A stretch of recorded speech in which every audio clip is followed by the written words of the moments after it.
Welcome to Shukla study point. आप सभी का स्वागत है आपके अपने YouTube channel Shukla study point में। मैं शिवम शुक्ला आप सभी दोस्तों का हार्दिक स्वागत करता हूं। आज की वीडियो के माध्यम से हम चर्चा करेंगे हिंदी काव्य के बारे में। और हिंदी काव्य से आपको पता होगा बीए फर्स्ट सेमेस्टर में क्वेश्चंस आते हैं। जब आप बीए में खास करके हिंदी पढ़ने के लिए उत्सुक होते हैं, इंटर पास करके आते हैं नए नए बीए में, और आप सोचते हैं कि हमको हिंदी पढ़ना है, तो हिंदी में अब नवीनतम जो एजुकेशन पॉलिसी आई है 2020 में, उसके अंतर्गत आपका सिलेबस जो है लगभग अधिकतर विश्वविद्यालयों का एक ही है, यानी कि सेम ही सिलेबस रखा गया है और सभी का सिलेबस लगभग सेम ही हो चुका है। ठीक है। जो न्यू एजुकेशन पॉलिसी आई है, तो उसी के अकॉर्डिंग आपको अब हिंदी काव्य पढ़ना पड़ता है फर्स्ट सेमेस्टर में। सेकंड सेमेस्टर में कार्यालयी हिंदी पढ़ना पड़ता है आपको। और जब आप थर्ड सेमेस्टर में पहुंचेंगे तो आपको हिंदी गद्य पढ़ना पड़ेगा। ठीक है। तो न्यू मॉडल पेपर है ये 2023 की परीक्षाओं के लिए। आपकी जो कल परीक्षा लगी हुई है डॉक्टर राम मनोहर लोहिया अवध विश्वविद्यालय की, उसके लिए आपका यह लेक्चर बहुत ही हेल्पफुल होगा। तो हिंदी काव्य के बारे में चर्चा करने वाले हैं। बीए फर्स्ट सेमेस्टर का ये क्वेश्चन मतलब कि मॉडल पेपर है। आपकी परीक्षा में यही प्रश्न आने वाले हैं। अच्छा, इस मॉडल पेपर की खासियत क्या है? इस मॉडल पेपर की खासियत यह है कि इसमें हम व्याख्या पर भी चर्चा करेंगे, यानी कि कैसी आपसे व्याख्याएं कैसी कैसी पूछी जाएंगी उसको बताने का प्रयास करेंगे। कौन सी व्याख्याएं महत्वपूर्ण है उसको यहाँ पर बताने का प्रयास करेंगे, और कौन से क्वेश्चंस महत्वपूर्ण हैं उनको बताते हुए उनके आंसर को भी बताने का प्रयास रहेगा इस वीडियो के माध्यम से। तो बहुत अधिक मात्रा में आप समझने वाले हैं हर एक चीज़ों के बारे में। ठीक है। तो चलिए हम समझने का प्रयास करते हैं कि आखिरकार कौन कौन से प्रश्न आपकी परीक्षा में आ सकते हैं। चले यहाँ पर देखने का प्रयास करते हैं। एक बार सभी लोग वीडियो को लाइक और शेयर कर दीजिएगा। हिंदी काव्य के बारे में चर्चा होनी, हिंदी गद्य मतलब कि हिंदी काव्य के बारे में बीए प्रथम वर्ष प्रथम सेमेस्टर 2023 की परीक्षाओं के लिए मॉडल पेपर है। ठीक है। चले, आपका पेपर अगर राम मनोहर लोहिया अवध विश्वविद्यालय की बात की है तो यहाँ पर थोड़ा सा देखेंगे। प्रश्न आपसे इससे पूछेगा, सभी प्रश्न अनिवार्य हैं। खंड आ से आपको 50 शब्दों में ही प्रश्न करने हैं। 10 क्वेश्चन दिए जाएंगे, 10 के 10 प्रश्न करने हैं। ठीक है। 50 शब्दों में उत्तर देना है, बात आप ध्यान रखेंगे। क्लियर। पहला प्रश्न आपका है, आचार्य रामचंद्र शुक्ला का काल विभाजन बताइए। आचार्य रामचंद्र शुक्ला जी ने काल विभाजन यानी हिंदी साहित्य के काल विभाजन के बारे में प्रश्न पूछ रहा है कि आचार्य रामचंद्र शुक्ला जी ने कैसा काल विभाजन किया था। उन्होंने एक प्रकार से क्या बताया था, हिंदी साहित्य के इतिहास को कितने काल खंडों में बांटा था। तो हिंदी साहित्य के इतिहास का जो सबसे प्रामाणिक और सबसे उत्कृष्ट जो काल विभाजन है वो खास करके सबसे पहले प्रस्तुत किया था आचार्य रामचंद्र शुक्ला जी ने ही। यह बात आप ध्यान रखेंगे। इनसे पहले आचार्य रामचंद्र शुक्ला जी से पहले आपने देखा होगा मिश्र बंधुओं ने काल विभाजन किया था। इसके अलावा डॉक्टर जॉर्ज ग्रियर्सन ने किया था। ठीक है। और हिंदी साहित्य की बात की तो इतिहास लेखन जो शुरुआत में किया है वो गारसद अतासी ने किया था। उसके बाद में मौलवी करीमुद्दीन, फिर आते हैं सीयूसी सेंगर, और उसके बाद में आते हैं आपके डॉक्टर जॉर्ज ग्रियर्सन, फिर आते हैं मिश्र बंधु, और उसके बाद में मिश्र बंधुओं के बाद में आते हैं आचार्य रामचंद्र शुक्ला जी स्वयं। और उन्होंने सबसे बढ़िया और वैज्ञानिक एक प्रकार से तर्क संगत जो है विभाजन करने का प्रयास किया हिंदी साहित्य के इतिहास को। और उन्होंने एक प्रकार से 1000 वर्षों के इतिहास को एक प्रकार से 4 भागों में बांटा। आचार्य रामचंद्र शुक्ला जी ने कितने भागों में? 4 भागों में। पहला भाग उन्होंने कहा कि आदिकाल। आदिकाल उन्होंने कहा एक प्रकार से किसके हिसाब से? एक तो आदिकाल या पूर्व मध्यकाल, मध्यकाल मतलब उत्तर मध्यकाल और आधुनिक काल, तो ये तो हो गया समय के हिसाब से। लेकिन आदिकाल को शुक्ला जी ने क्या कहा था? वीर गाथा काल कहा था। यह बात ध्यान रखें, क्या कहा था? वीर गाथा काल कहा था। तो इन्होंने पहला नाम रखा वीर गाथा काल या आदिकाल। वीर गाथा काल और आदिकाल का समय कौन सा है? तो समय है इसका संवत 1050 से लेकर के संवत 1375 विक्रमी तक। ठीक है। यानी ये विक्रम की संवत है। अगर इसमें में से आप 57 घटा देंगे तो आपका आ जाएगा। ठीक है। अगर इसमें से 57 आप लेस कर देंगे तो आपका आ जाएगा सन, यानी कि 1050 में से अगर 57 आप घटाएंगे तो कितना बचेगा? कितना बचेगा भाई आपका? यहाँ पर आपका बचेगा जो है 993। 993 ईस्वी से एक प्रकार से हिंदी साहित्य की शुरुआत होती है, और 1375 ईस्वी तक मतलब कि यहाँ पर आप देखते 1375 में से अगर आप 57 घटा दें कितना बचेगा? 15 में 7 गए 8 7 15। ठीक है। और यहाँ बचे 6 में से 5 गए 1, और यहाँ बचा आपका जो है कितना? 13। ठीक है। तो 1318 तक। क्लियर। ये बात आप ध्यान रखेंगे, यानी कि 993 से 1318 ईस्वी तक आपका है कौन सा? आपका पड़ेगा आपका आदिकाल। मैं संबंध में बता रहा हूँ, संबंध से आपको सन में घटाना, तो उसके लिए आप आसानी से कर सकते हैं। दूसरा जो कालखंड शुक्ला जी ने कहा वो बताया कौन सा भाई? पूर्व मध्यकाल। पूर्व मध्यकाल। ठीक है। पूर्व मध्य काल। और पूर्व मध्यकाल को आपको पता होगा किसके नाम से जानते हैं आप? पूर्व मध्यकाल को ही आप भक्ति काल कहते हैं। किस काल को के नाम से जानते हैं? भक्ति काल। ठीक है। तो भक्ति काल को रामचंद्र शुक्ला जी ने संवत 1375 विक्रमी से लेकर के संवत 1700 विक्रमी तक का जो समय काल है ये भक्ति के मतलब कि पूर्व मध्यकाल है। इसके बाद में आपका है आता है उत्तर मध्यकाल, ठीक है। उत्तर मध्यकाल की बात की तो तीसरा काल है आपका उत्तर मध्यकाल, ठीक है। उत्तर माने होता है बाद में, मध्य माने होता है मध्य के, तो उत्तर मध्यकाल। उत्तर मध्यकाल की शुरुआत मतलब उत्तर मध्यकाल को रामचंद्र शुक्ला जी ने क्या कहा, तो उन्होंने रीतिकाल कहा था शुक्ला जी ने उत्तर मध्यकाल को। ये बात ध्यान रखेंगे, कौन सा काल, रीतिकाल, ठीक है। अब इसमें जो है आपको बता दूं कि ये संवत 1700 विक्रमी से प्रारंभ होता है रीतिकाल, और 1900 संवत 1900 विक्रमी तक जो है चलता है, यह आचार्य रामचंद्र शुक्ला जी ने बताया है। अगर संवत में से आपको सन निकालना है तो आप इसमें से 57 घटा देंगे तो आपका सन निकल आएगा, ठीक है। और चौथा जो कालखंड बांटा आचार्य रामचंद्र शुक्ला जी ने, वो कहा आधुनिक काल। क्या बताया था, आधुनिक काल कहा था उन्होंने। आधुनिक काल का मतलब क्या, गद्य काल। आधुनिक काल को आचार्य रामचंद्र शुक्ला जी ने क्या कहा, तो गद्य काल कहा। ये बात आप ध्यान रखेंगे, आपसे पूछेगा। तो आचार्य रामचंद्र शुक्ला जी ने आधुनिक काल को क्या कहा, गद्य काल कहा। उत्तर मध्यकाल को रीतिकाल, पूर्व मध्यकाल को भक्ति काल और आदिकाल को वीरगाथा काल, ये आचार्य रामचंद्र शुक्ला जी ने कहा। जो गद्य काल आपका आधुनिक काल, ये उस संवत 1900 से लेकर के 1900 विक्रमी से लेकर के 1984 या जो है एक प्रकार से 1984 तक, चूंकि 1984 में मृत्यु हो जाती है, तो एक प्रकार से यहाँ तक का पूरा समय काल होता है, ठीक है। तो ये आचार्य रामचंद्र शुक्ला जी ने बताया, ये ध्यान रखेंगे। वैसे शुक्ला जी ने साहित्य का काल विभाजन ठोस आधार पर किया है। उनका काल विभाजन आपका सरल है, सुस्पष्ट है, संक्षिप्त है, छोटा है, और सभी विद्वान, सभी साहित्यकार, इतिहासकार और तमाम सारे लोगों ने इसको माना है। लेकिन कुछ थोड़ी सी त्रुटियां इसमें देखी गई हैं। त्रुटियां क्या, मतलब कुछ आलोचनाएं की गई विद्वानों के द्वारा। पहली आलोचना लोग ये करते कि आचार्य शुक्ला ने आदिकाल के लिए वीरगाथा काल जो नाम दिया है वह समीचीन प्रतीत नहीं होता, ऐसा विद्वान लोग कहते हैं, ठीक है। दूसरी बात ये कि शुक्ला जी ने पूर्व मध्यकाल को भक्ति काल नाम दिया, पर आधुनिक अनुसंधान से प्राप्त नवीन सामग्री प्राप्त हो जाने पर अब पूर्व मध्यकाल को भक्ति काल नाम देना समीचीन नहीं है। इस पर भी तर्क हुआ। इसके अलावा तीसरा तर्क लोग ये देते हैं कि प्रबुद्ध इतिहास लेखक शुक्ला जी ने या शुक्ला जी के काल विभाजन, काल सीमा निर्धारण और काल मतलब कि जो काव्य धाराएं हैं उनके वर्गीकरण, काव्य धाराओं के मूल स्रोतों के संकेतीकरण आदि को संदेह की दृष्टि से देखता है। तो कहीं ना कहीं पे ये 2-3 आलोचनाएं लोगों ने करी। तो ये हो गया आचार्य रामचंद्र शुक्ला जी का काल विभाजन। दूसरा प्रश्न आप देखेंगे, भक्ति काल की विभिन्न शाखाएं लिखिए। भक्ति काल की विभिन्न शाखाएं कौन कौन सी भाई, आपको पता होगा भक्ति काल। भक्ति काल के बारे में अगर आप नहीं जानते हैं तो जो है एक प्रकार से फिर हिंदी पढ़ने का कोई मतलब नहीं है। भक्ति काल तो आप शुरुआत से ही आए हैं। भक्ति काल के 4 कालखंड कौन कौन से हैं, भक्ति काल की विभिन्न शाखाएं देखिए। भक्ति काल जो है ये आपका पहला आपका ये निर्गुण ज्ञानासरी, और दूसरा है ये आपका सगुण जो है भक्त शाखा, यानी निर्गुण भक्त शाखा और सगुण भक्त शाखा। निर्गुण भक्त शाखा में 2 खंड हैं आपके, कौन कौन से, पहला है आपका निर्गुण में आपका पड़ता है जो है ज्ञानासरी शाखा, निर्गुण ज्ञानासरी, और दूसरे में आता है निर्गुण प्रेमासरी, ठीक है।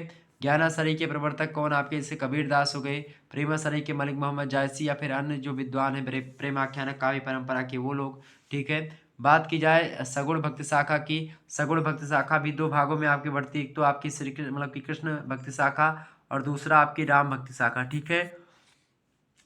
कृष्ण भक्त शाखा में सबसे मुख्य कवि कौन से हिंदी साहित्य के, सूरदास हैं। इसके अलावा सूरदास के गुरु आपको पता होगा वल्लभाचार्य सूरदास जी के गुरु थे। उनके लड़के थे विट्ठलनाथ। उन्होंने विट्ठलनाथ ने क्या किया था, वल्लभाचार्य के पुत्र का नाम है विट्ठलनाथ। विट्ठलनाथ ने जो है क्या किया था भाई, विट्ठलनाथ ने वो अष्टछाप के कवियों का संग्रह किया था। ये बात भी आप ध्यान रखेंगे। और राम भक्त शाखा की बात की तो रामचंद्र जी मतलब कि भगवान जो है राम की जो है पूजा जो करने वाले कबीर हैं खास करके, या उनकी महानता बताने वाले, वो खास करके राम भक्त शाखा से जुड़े रहे हैं। उसमें तुलसीदास जी का नाम सबसे उल्लेखनीय माना जाता है। तो ये हो गया हिंदी साहित्य का काल विभाजन, मतलब भक्ति काल का, ठीक है। आगे बढ़ते हैं। भक्ति काल की विभिन्न शाखाएं मैंने आपको बता दी, आपकी समझ में जरूर आई हुई होगी, ठीक है। समझ में आ रही बातें ना। आगे बढ़ने का प्रयास, और मैं एक बार फिर से बताऊंगा, आप मॉडल पेपर जरूर देख लीजिएगा, उसमें आपको समझ में आ जाएगा। भक्ति कालीन चीज़ों के बारे में मैंने आपको बता दिया। भक्ति काल की क्या क्या जो है विशेषताएं होती हैं, यह भी आप ध्यान रखेंगे, ठीक है। भक्ति काल में आपको पता होगा निर्गुण ज्ञानासरी में आपका जो है कबीर दास हैं, रैदास है, ठीक है, दादू दयाल है, सुंदर दास हैं, ठीक है, गुरु नानक देव है, यानी नानक देव जिसको आप कहते हैं, मलुक दास हैं, चरणदास हैं, ठीक है, प्राणनाथ हैं। तो ये सब एक प्रकार से ये ज्ञानासरी शाखा के हैं।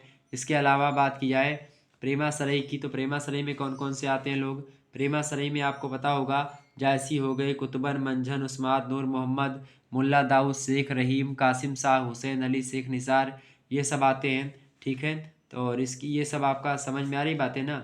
इसके अलावा अगर बात की जाए आपका सगुण भक्ति शाखा की, सगुण भक्ति काव्य की, सगुण भक्ति काव्य में राम भक्ति काव्य की अगर बात की तो गोस्वामी बाबा उसमें है ये हैं। ठीक है, अग्रदास हैं, नाभादास है, राधा वल्लभ शरण हैं। ठीक है, इन जिनको युगल मतलब बिहारणी भी कहा जाता है। हृदय राम है, प्राणचंद्र चौहान है, लाल दास हैं, राम प्रिया शरण, प्रेम कली, जानकी चरण, ये तमाम प्रकार के विद्वान जो हैं ये राम भक्त शाखा से जुड़े रहे, जिनमें प्रमुख तुलसीदास हैं। कृष्ण भक्त शाखा की बात की तो सूरदास हैं। ठीक है, कृष्णदास हैं, परमानंद दास है, कुंभन दास, नंद दास, चतुर्भुज दास, शीत स्वामी, गोविंद स्वामी, हित हरिवंश, मीराबाई, रसखान, नरोत्तम दास। तो कुछ तो सारे के सारे अष्टछाप के कवि और कुछ और इधर उधर से। ठीक है, ये आपका भक्ति काल के बारे में मैंने कुछ बता दिया। आगे बढ़ते, तीसरा नंबर आपका प्रश्न आ चुका है, रीतिबद्ध के किन्हीं 5 कवियों के नाम लिखिए। रीतिबद्ध के किन्हीं 5 कवियों के नाम आपसे पूछ रहा है भाई। रीति काल की बात की तो रीति काल को 3 भागों में हम बांटते हैं। एक तो होता है रीतिबद्ध, एक होता है रीतिमुक्त और एक होता है रीति सिद्ध।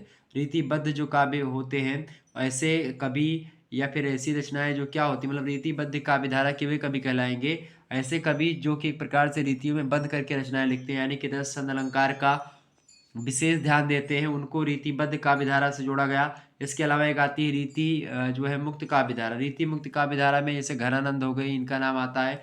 रीतियों से बंधे हुए रचनाएं नहीं लिखते थे, फिर खुल करके रचनाएं लिखा करते थे। ठीक है, रस छंद अलंकार का कोई ध्यान नहीं रखते थे। कोई जरूरी नहीं काव्य हेतु, काव्य प्रतिभा, इन सभी का बहुत ध्यान रखना है, बिल्कुल वो नहीं रखते थे। और एक होती है रीति सिद्ध। रीति सिद्ध में जैसे बिहारी लाल आते हैं। बिहारी मतलब रीति सिद्ध कवि वे होते हैं जिनको पता सब है लेकिन वो एक प्रकार से उसका उपयोग नहीं करते, मतलब क्या जो रीति काव्य मतलब कि उसका प्रयोग नहीं करते, उसका उपयोग नहीं करते हैं।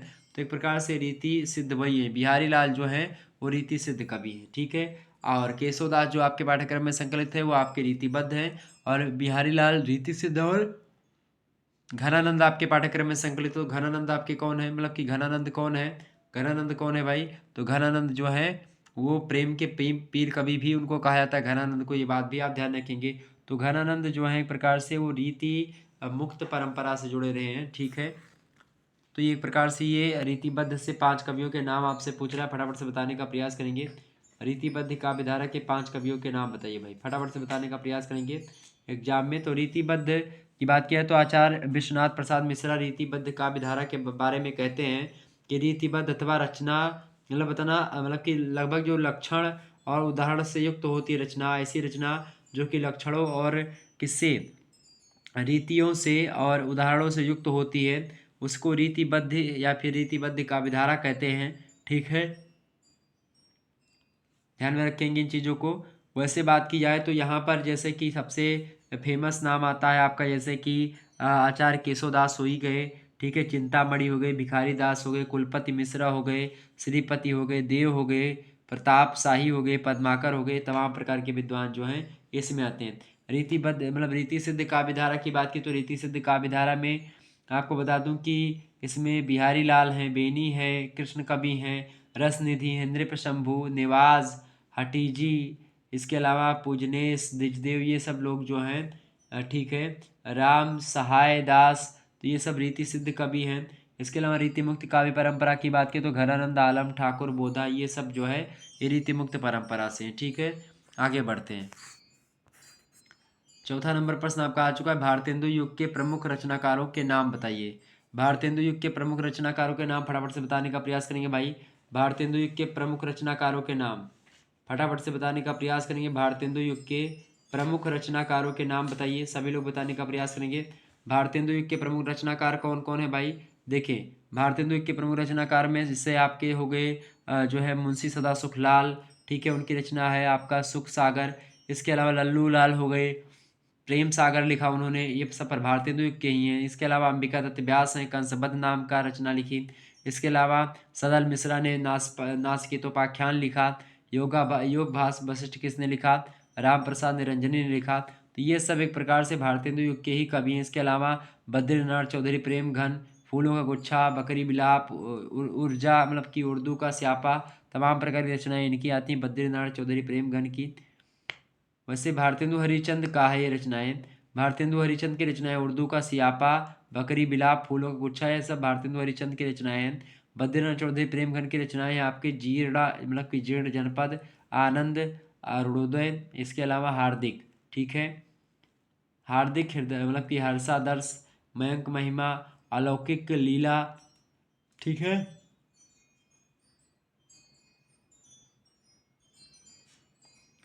तो ये सब भारतेंदु युग के प्रमुख रचनाकारों के नाम मैंने आपको बता दिए, ठीक है। इसके अलावा ठाकुर जगन मोहन, अंबिका दत्त व्यास, राधा कृष्ण दास, ये सब नाम रखेंगे भारतेंदु युग की। क्लियर। भारतेंदु युग की परिभाषाओं की, मतलब कि विशेषताओं की बात की है तो राष्ट्रीय चेतना का उन्मेष इसमें दिखाई पड़ता है भारतेंदु हरिश्चंद्र में, मतलब भारतेंदु काव्य में। इसके अलावा सामाजिक चेतना की अभिव्यक्ति भी हुई है, भक्ति भावना भी भरी है, श्रृंगारिकता के भी आपको पद देखने को मिल जाएंगे, प्रकृति चित्रण भी हुआ है इसमें, ठीक है, भारतेंदु युग में। इसके अलावा हास्य व्यंग की विदग्धता भी है, ठीक है। तो ये तमाम प्रकार की चीज़ें मैंने आपको बता दी। तो ये भारतेंदु युग के प्रमुख रचनाकारों के नाम हो गए आपके। आगे बढ़ते हैं, 5वां नंबर प्रश्न आपकी स्क्रीन पर आ चुका है। द्विवेदी युग की 5 विशेषताएं बताइए। फटाफट से बताने का प्रयास करें। द्विवेदी युग की 5 विशेषताएं। द्विवेदी युग को जागरण सुधार काल के नाम से जाना जाता है, और जो है डॉक्टर उमाकांत गोयल कहते हैं द्विवेदी युग के संदर्भ में कि हिंदी कविता को श्रृंगारिकता से राष्ट्रीयता, जड़ता से प्रगति, रूढ़ि से स्वच्छंदता के द्वार पर खड़ा करने वाली 20वीं शताब्दी के दो प्रथम दशकों का सामधिक महत्व है, और इस कालखंड के पथ प्रदर्शक, विचारक और सर्वस्वीकृत नेता आचार्य महावीर प्रसाद द्विवेदी के नाम पर इसका नाम द्विवेदी युग रखा गया है। आपको बता दूं, आचार्य महावीर प्रसाद द्विवेदी जी जो हैं वो एक प्रकार से खास, मतलब कि आज है नहीं, आचार्य महावीर प्रसाद द्विवेदी अगर ना होते तो खास करके आज जो आप हिंदी देख रहे हैं वो ऐसी न देख पाते। यानी कि उन्होंने ही भाषा का परिमार्जन करने का जिम्मा सौंपा था, अब जिम्मा लिया था और उस पर खरे भी उतरे, ठीक है। और ख़ास करके उन्होंने एक प्रकार से इसको मतलब कि ये द्विवेदी युग को जागरण सुधार काल भी कहा जाता है, ये बात आप ध्यान रखेंगे। 1900 से लेकर के 1900 जो है आपका 18 से लेकर के 16 के बीच का समय काल है आपका, 1857 से लेकर के, सॉरी 1900 से लेकर के 1918 तक का जो समय काल है, ये जागरण सुधार काल यानी कि आपका द्विवेदी युग का युग रहा है, महावीर प्रसाद द्विवेदी जी का, ठीक है। आगे बढ़ते हैं। द्विवेदी युग की 5 विशेषताएं आपसे पूछ रही हैं। द्विवेदी युग के नाम अगर आपसे पूछे तो क्या लिखेंगे? जैसे नाथूराम शर्मा हो गए, श्रीधर पाठक हो गए, महाप्रदीप प्रसाद द्विवेदी स्वयं है, अयोध्या सिंह उपाध्याय हरिओद, इसके अलावा राय देवी प्रसाद पूर्ण, ठीक है, गया प्रसाद शुक्ल सनेही, मैथिली शरणगुप्त, राम नरेश त्रिपाठी, ये सब एक प्रकार से कौन है द्विवेदी युग के ये प्रमुख कवि हैं आपके, ठीक है, ये बात आप ध्यान रखेंगे। और बाकी अगर बात की द्विवेदी युग की प्रमुख प्रवृत्तियों की, तो भारतेंदु युग के बाद में क्या हुआ कि हिंदी साहित्य में तमाम प्रकार की नवीन विचारधाराओं को लेकर के द्विवेदी युग आता है, एंट्री मारता है, ठीक है। महावीर प्रसाद द्विवेदी का जन्म 1864 में हुआ था और मृत्यु 1938 में हुई थी, ये बात आप ध्यान रखेंगे। तो द्विवेदी युग की जो विशेषताएं हैं, पहली विशेषता आपकी है राष्ट्रीयता, दूसरी विशेषता राष्ट्रीयता विशेषता आपको पता होगा पहली विशेषता। दूसरी विशेषता कौन सा? आदर्श और नैतिकता की प्रधानता, ठीक है, ये बात आप ध्यान रखेंगे। आदर्श और नैतिकता की प्रधानता को लेकर के द्विवेदी जी की एक कविता, मतलब एक पंक्ति है कि केवल मनोरंजन न कवि का कर्म होना चाहिए, उसमें उचित उपदेश का भी मर्म होना चाहिए, मतलब ठीक है। तो ये यहाँ पर आप मेंशन कर सकते हैं, लिख सकते हैं। इसके अलावा तीसरी विशेषता है मानवतावादी विचारधारा, चौथी विशेषता आलंबन रूप में प्रकृति चित्रण, ठीक है। और पांचवी विशेषता इतिवृत्तात्मकता की प्रधानता, और छठी विशेषता है हास्य व्यंग, ठीक है। सातवीं विशेषता विविध काव्य रूपों का प्रयोग, आठवीं विशेषता है भाषा परिवर्तन, और नौवीं विशेषता है छंद वैविध्य। एक प्रकार से ये सब जो है द्विवेदी युग की 5 विशेषताएं हैं। आगे बढ़ते हैं, अगला प्रश्न आपका आ चुका है, छठा नंबर देखेंगे। छायावाद के 4 आधार स्तंभ कौन कौन से? फटाफट से बताएंगे। छायावाद के 4 स्तंभ कौन कौन से भाई? प्रसाद, पद, निराला और महादेवी वर्मा। प्रसाद को क्या बोलते हैं? प्रसाद के अलावा ये 4 कवि तो भारतेंदु युग के हैं ही, प्रसाद, पद, निराला। इसके अलावा और भी कई कवि हैं जो है, उनके बारे में अगर आपको बताऊं,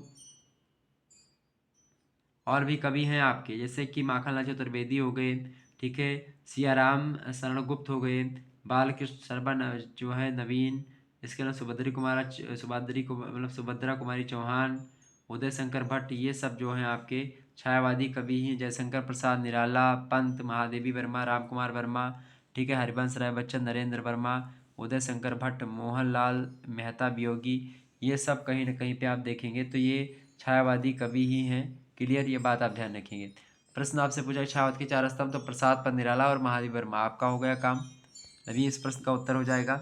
अगला प्रश्न आपका 7वां नंबर देखेंगे, आदिकाल का नामकरण।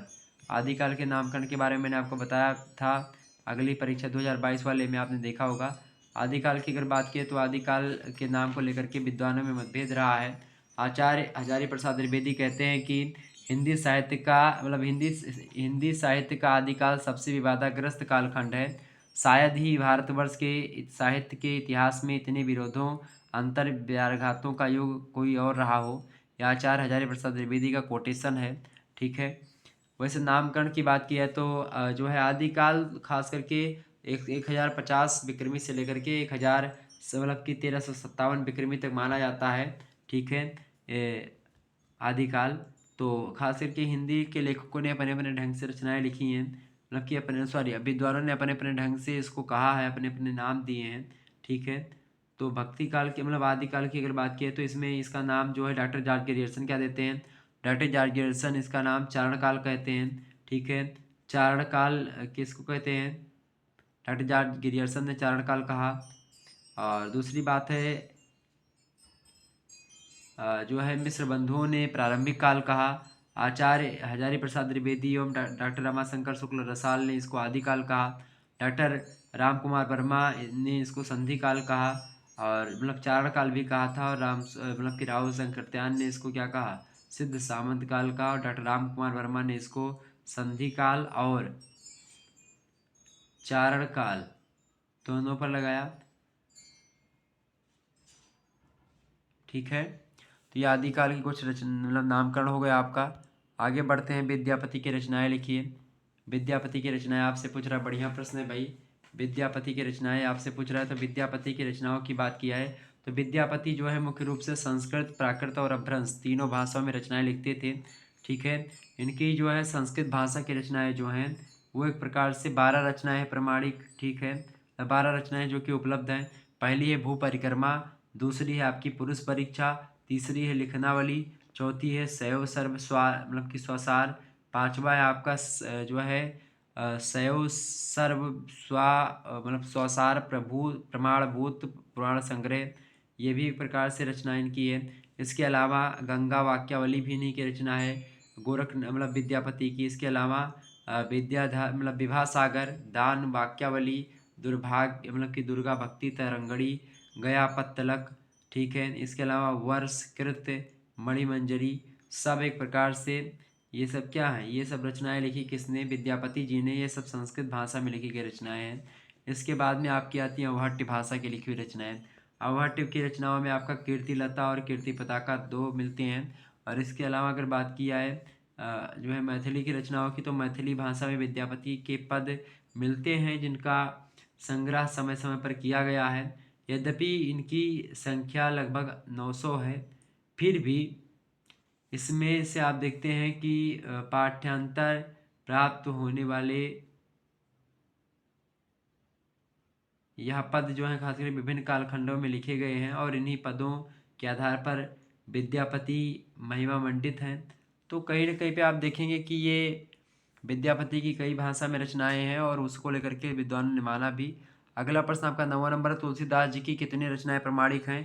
तो तुलसी बाबा की 12 रचनाएं प्रमाणिक हैं। मैं आपको बताने का प्रयास करता हूँ तुलसीदास जी की 12 रचनाएं कौन कौन से प्रमाणिक हैं भाई। पहली रचना है दोहावली, दूसरी कवितावली, तीसरी गीतावली, चौथी कृष्ण गीतावली, पांचवी विनय पात्रिका, छठवीं रामलला नछऊ, सातवीं बैराग संदीपनी, आठवां है आपका बरवे रामायण। ठीक है। नौवां है पार्वती मंगल, 10वां है जानकी मंगल, और 11वां है रामाज्ञा प्रश्नावली। ठीक है। तो एक प्रकार से ये जो है 12 रचनाएं तुलसीदास जी की हैं। क्लियर, ये बात ध्यान रखेंगे। और श्री रामचरित मानस तो है ही सबसे बड़ा, तो 9 मतलब 11 मैंने बता दिया, और रामचरित मानस तो मैंने सबसे लास्ट में बताया। तो एक प्रकार से तुलसीदास जी की रचनाएं हैं। अगला क्वेश्चन आपका आ चुका है भाई, सभी लोग देखने का प्रयास करेंगे। 10वां नंबर प्रश्न, नागार्जुन का जन्म कब और कहाँ पर हुआ था। फटाफट से बताने का प्रयास करेंगे भाई सभी लोग। नागार्जुन का जन्म कब और कहाँ पर हुआ था, बताइएगा। नागार्जुन, ठीक है, नागार्जुन का जन्म कब और कहाँ पर हुआ था, फटाफट से बताएंगे भाई। जितने भी लोग देख रहे हैं एक बार वीडियो को लाइक और शेयर कर दीजिएगा। नागार्जुन का जन्म कब हुआ था, कहाँ पर हुआ था, बताएंगे।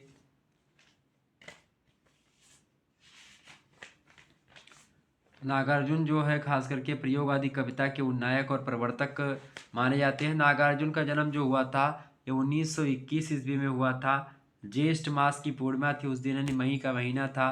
बिहार प्रांत के एक जनपद है दरभंगा, वहीं पर इनका तरोनी गांव में जन्म हुआ था। और इनका नाम बचपन का नाम था बैजनाथ मिश्रा। और ख़ास करके इनके पिता का नाम था श्री गोकुल मिश्रा, और माता का नाम क्या था, इनकी माता जी का नाम था आपका उमा देवी। जी हाँ, इनकी माता जी का नाम क्या था, उमा देवी। और मातृ भाषा मैथिली में यात्री नाम से लेखन के कारण से क्या होता है, मतलब कि मातृभाषा मैथिली में यात्री नाम से इन्होंने लेखन प्रारंभ किया है। किसने, नागार्जुन ने। ठीक है, ये बात आप ध्यान रखेंगे। तो कुल मिलाकर के ये नागार्जुन के बारे में मैंने आपको बता दिया। ठीक है, आगे बढ़ते तो ये नागार्जुन से जन्म और जो है पूछा गया था कब और कहाँ पर हुआ था। बाकी केवल 2 प्रश्न आपको करने हैं, मतलब केवल 5 प्रश्न करने हैं। 200 मतलब कि यहाँ पर 4 प्रश्न ही राम मनोहर लोहिया में पूछेगा, और यहाँ पर 200 शब्द नहीं, आपको केवल 150 शब्द में लिखना होगा। ये बात आप ध्यान रखेंगे। अब इन प्रश्नों के उत्तर को आप देखेंगे। मैं हो सकता है कल एक वीडियो और आपको बना दूं या लाइव चलाऊं, ठीक है, और प्रश्नों को हल करवा दूं, तो इसके लिए माफ़ी चाहेंगे। ठीक है, शोध का अर्थ आपको जानना है और परिभाषा आपको पढ़ लेनी है। मैंने मॉडल पेपर में आपको बताया 2022 वाला देखेंगे। बाकी आज जो है आप जो है फिर कल क्लास में लूँगा या फिर अभी इससे पहले ले लूँगा। अगला प्रश्न आपका धर्मवीर भारती का काव्य वैशिष्ट निरूपित कीजिए। दूसरा अगला प्रश्न आपका मुक्तिबोध की काव्य प्रवृत्तियाँ बनाइए। इन सभी की वीडियोस मैं दे दूंगा, यानी कि जो प्रश्न है इनकी वीडियो में दोबारा बनाऊंगा, दूसरी वीडियो। अगला प्रश्न सुमित्रानंद पंत का व्यक्तित्व और कृतित्व लिखिए। वहीं अगला प्रश्न जयशंकर प्रसाद की काव्य कला निरूपित कीजिए। और अगला क्वेश्चन आपसे पूछा गया 6वां नंबर सूरदास के बाल वर्णन पर टिप्पणी लिखिए। तो एक प्रकार से तमाम प्रकार के जो प्रश्न हैं यही से आपकी परीक्षा में आने वाले हैं। केवल 2 प्रश्न आपको उत्तर देने, और दीर्घ उत्तरीय और जो व्याख्या वाला खंड है उसको भी मैं करवा दूंगा। कल तक लगभग मैं करवाने का प्रयास करूंगा, अभी तो वो नहीं हो पाएगा। ठीक है, देखें प्रश्न। पहला प्रश्न आपका है, यहाँ पर आपको देखेंगे तो अभी भी आपको यहाँ पर 2 प्रश्न करने हैं, लेकिन 450 शब्द में आप करना होगा राम मनोहर लोहिया वालों, ये बात ध्यान रखेंगे। ठीक है, प्रश्न आपका आ चुका है, देखेंगे। तुलसी का काव्य समन्वय की विराट विराट चेष्टा है, सो उदाहरण समीक्षा कीजिए। बहुत बढ़िया प्रश्न है। अगला क्वेश्चन आपसे पूछा गया था, रीति स्वच्छंद काव्य धारा में घनानंद का स्थान सर्वोत्कृष्ट है, सतर्क एक प्रकार से सिद्ध कीजिए। तो ये भी आपका प्रश्न बढ़िया है। 13वां प्रश्न आपका मतलब तीसरा नंबर कि निराला ओज और पौरुष के कवि हैं, सो उदाहरण व्याख्या कीजिए। और अगला प्रश्न आपका बीरा वेदना महादेवी जी की चिरसंगिनी रही हैं, और सतर्क समीक्षा कीजिए। तो एक प्रकार से तमाम प्रकार के प्रश्न आपसे बन सकते हैं। इन प्रश्नों को मैंने इसलिए रखा क्योंकि इन प्रश्नों से हमेशा प्रश्न आते हैं। ठीक है, बाकी मैं भेरी भवबाधा हरो राधा नागर सोई जतन की धारी छाई परे श्याम हरि दुतेई, इसका अर्थ वगैरह देखिए लिख करके मैंने आपके समक्ष रखा, इसको मैं समझाऊंगा अब अगली वीडियो में। तब तक के लिए जय हिंद जय भारत। तब तक के लिए मिलेंगे नेक्स्ट वीडियो में, तब तक के लिए जय हिंद जय भारत। आप सभी का बहुत बहुत धन्यवाद हमारे साथ जुड़ने के लिए। इसी प्रकार से अपना प्यार बनाए रखिएगा। जय हिंद जय भारत।